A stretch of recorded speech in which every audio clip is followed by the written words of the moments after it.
hablemos de lo que es un psicópata y lo que no es. Psicópata no ama a nadie. Lo califico del ser humano más peligroso que existe, porque no tiene conciencia y nos ve como meras víctimas de sus propósitos. El odio, el desprecio, la envidia, los celos, eso él lo controla muy bien. Lo que ocurre es que va aprendiendo a imitar.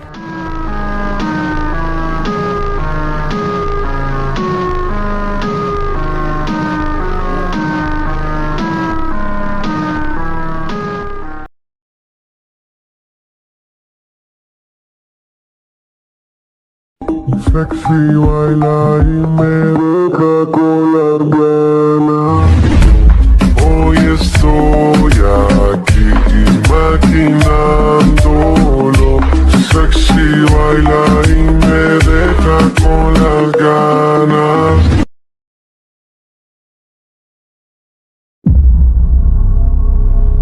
En el verano de 1975 en Salt Lake City, Utah, un joven universitario, carismático y con una apariencia impecable es detenido por un oficial de policía. El delito, conducir sin luces. Lo que parece una simple infracción de tráfico es en realidad un golpe de suerte que la policía no sabe que ha conseguido. El auto, un Volkswagen escarabajo marrón, está lleno de herramientas extrañas. Una palanca, un pasamontañas, esposas, bolsas de basura. El joven, que se presenta con el nombre de Ted, asegura que no tiene nada que esconder. Su encanto y su inteligencia son convincentes, pero las sospechas del oficial se confirman semanas después, cuando la investigación revela que el coche coincide con las descripciones de los vehículos vistos en las escenas de desapariciones de mujeres en todo el país.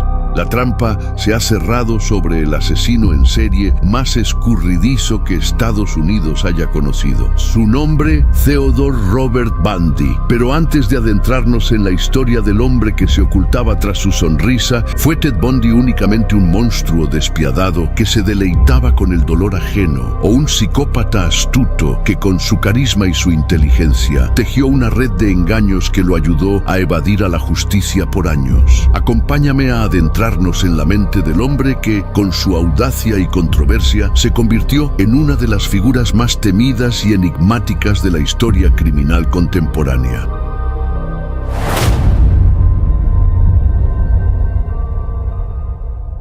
Theodore Robert Bundy nació el 24 de noviembre de 1946 en Burlington, Vermont.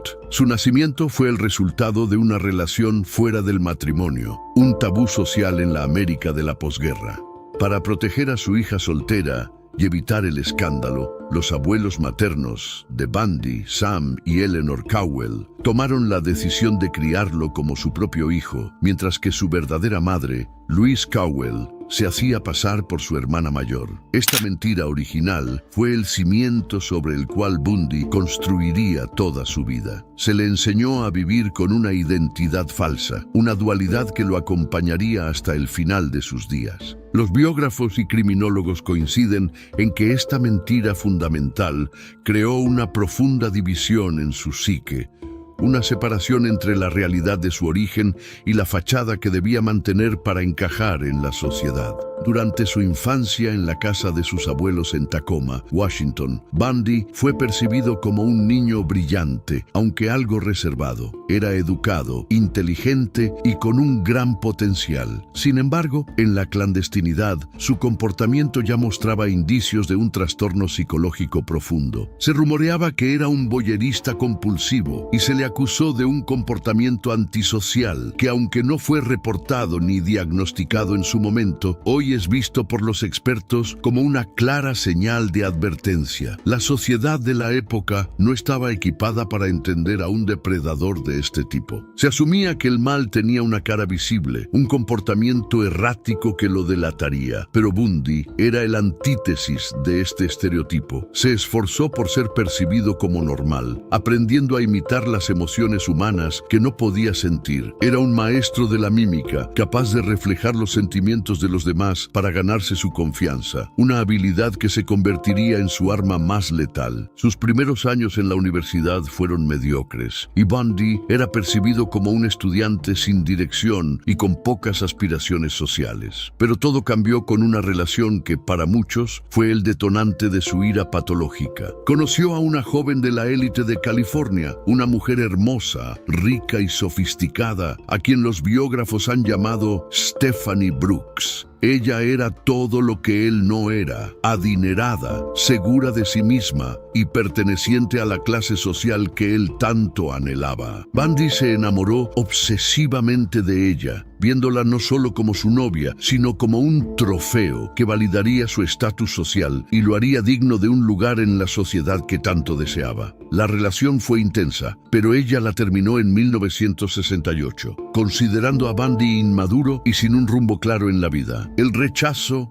lo devastó. Para un hombre con un narcisismo patológico y una necesidad de control absoluta, la humillación de ser abandonado por la mujer que él consideraba su trofeo fue un golpe insoportable. Después de la ruptura, Bundy cambió radicalmente. Se puso a estudiar con una dedicación obsesiva. Regresó a la Universidad de Washington y obtuvo un excelente promedio académico. Se matriculó en la Facultad de Derecho de la Universidad de Utah y se involucró activamente en la política, trabajando en la campaña de un candidato a gobernador. Esta fachada de hombre ambicioso y exitoso no era una simple reinvención, era una venganza calculada. Bundy no solo estaba reconstruyendo su autoestima, sino que estaba construyendo una máscara perfecta, una máscara de respetabilidad que le permitiría cometer sus crímenes sin ser detectado. Después de su profunda transformación, Ted Bundy regresó a Seattle con una nueva determinación. El joven inseguro y herido por el rechazo de Stephanie Brooks había desaparecido, reemplazado por un hombre que había perfeccionado el arte de la disimulación. En la superficie, Bundy era la imagen de la respetabilidad. Se matriculó en la Facultad de Derecho, un paso que solidificaba su fachada de éxito. En su tiempo libre, trabajaba como consejero en una línea de ayuda para personas con crisis, una ironía macabra que pocos, si acaso alguno, podían comprender. Mientras le ofrecía consuelo a las personas desesperadas, en su interior, un depredador se preparaba para desatar una ola de terror. La oleada de secuestros y asesinatos de mujeres jóvenes comenzó en el estado de Washington a principios de 1974. La primera víctima conocida fue Linda Ann Healy, una estudiante de la Universidad de Washington que desapareció de su apartamento en febrero. Meses después, otras mujeres, como Donna Gail Manson y Susan Rancourt, se desvanecieron sin dejar rastro. La policía se encontró con un patrón escalofriante, pero también desconcertante. Las víctimas eran jóvenes, estudiantes universitarias, inteligentes y atractivas, que simplemente se esfumaban. La policía no podía conectar los puntos. El concepto de un asesino en serie, un criminal que viaja y mata sin un patrón geográfico definido, no era un término bien establecido en el léxico de las fuerzas del orden de la época. Para ellos, era una serie de casos de personas desaparecidas sin relación aparente, cada uno en su propia jurisdicción.